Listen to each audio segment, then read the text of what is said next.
We are presenting to you the differences between the North and the South by Devin Pawling and Luke Fotta somewhat. The Southland was better for growing crops because they had flat land, hotter days, and a better growing season. Unlike the North, they had colder summers, hills, and it was difficult for them to plant crops, unlike in the South. The North and the South had their advantages over each other because the South was based on farming, and their key component was slavery because they had so much land to farm. But they did not industrialize. But then again, the North, they were more advanced in factory production, but they have really poor working conditions. The workers don't get paid as well.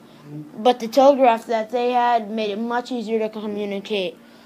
Also, the South had easy transportation because of seaports, and they had equal strengths and were even in advantages overall, perhaps, if you know what I'm saying. So you just gotta believe. The political differences between the North and the South. The South feared that the North would abolish slavery. Rising support for the North for limiting expansion on slavery. In the North, the growing population of the North allowed a growth of political power in the North in Congress and presidential elections.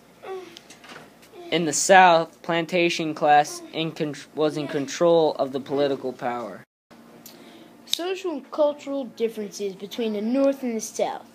The North's politicians, industrialists, and businessmen found themselves at the top. And wealthy plantation owners from the South are at the top of their society because they are big on farming. Slaves in the South, though, were not at the top. They were probably at the very bottom. And the North allowed more social mobility between classes, but the South were far more stratified with distinct layers. The South also had cultural beliefs, and they were all centered around slavery. And the North reform movements come out of this new forms of entertainment for masses. The end of this production, the Steinem Yellow, once again by Devin Pawling and Lucas Wallace. Say something. Yeah.